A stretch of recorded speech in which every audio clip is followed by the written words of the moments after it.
wabarakatuh. Nama saya Mauliana Rafifa dari kelas 10 IPA 4. Saya akan menjelaskan tentang pengetahuan dasar pemetaan, penginderaan jauh, dan SIG. Jadi kalian udah pada tahu dong peta itu apa, tapi aku bakal ngejelasin lebih lanjut tentang pengertian peta. Peta adalah rupa permukaan bumi yang digambarkan menggunakan suatu sistem proyeksi dengan skala tertentu, sehingga dapat disajikan dalam bidang data. Cakupan peta itu apa aja sih? Yang pertama, pemilihan fenomena muka bumi. Yang kedua, proses pemindahan bentuk muka bumi dengan menggunakan sistem proyeksi. Yang ketiga, proses pengecilan ukuran muka bumi dengan menggunakan skala.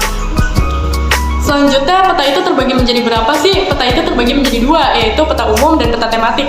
Peta umum itu mencakup peta korografi, peta topografi, dan peta dunia. Sedangkan peta tematik itu peta yang menggambarkan segala sesuatu di permukaan bumi berdasarkan skala tertentu. Fungsi peta sendiri itu apa sih? Jadi saya bakal menyebutkan beberapa fungsi peta. Yang pertama, menunjukkan posisi atau lokasi suatu wilayah di muka bumi.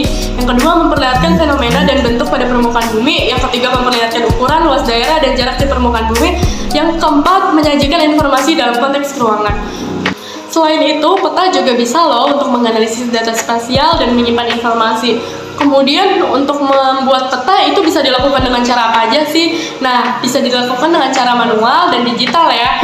Nah, kalau misalnya kalian ingin membuat peta, pastinya kalian harus tahu dulu dong komponennya apa aja. Nah, yang pertama ada judul, yang kedua ada garis tepi, yang ketiga ada orientasi, yang keempat ada skala peta, dan yang kelima ada legenda atau keterangan peta, yang keenam ada koordinat, yang ketujuh simbol peta, yang kedelapan lettering, yang ke-9 warna peta, dan yang ke-10 sumber data dan tahun pembuatan.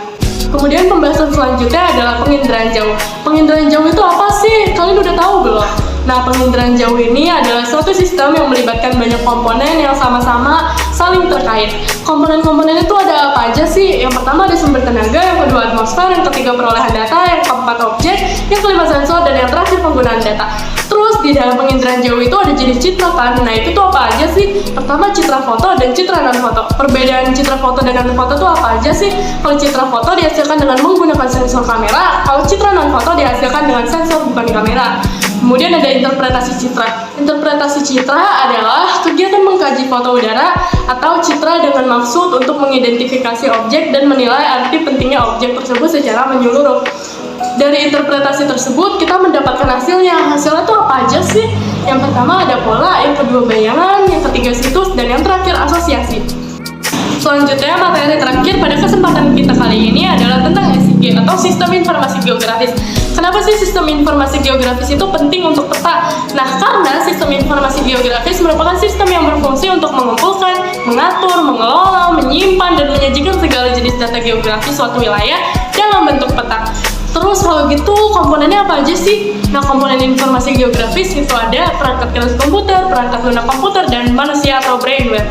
Terus selain itu, kira-kira buat apa lagi sih? Terus penerapannya itu apa aja sih? Yang pertama di bidang sumber daya alam, yang kedua di bidang perencanaan ruang, yang ketiga di bidang kependudukan, yang keempat di bidang pendidikan, dan yang kelima di bidang militer. Sekian dari saya, kurang lebihnya mohon maaf. Wassalamualaikum warahmatullahi wabarakatuh.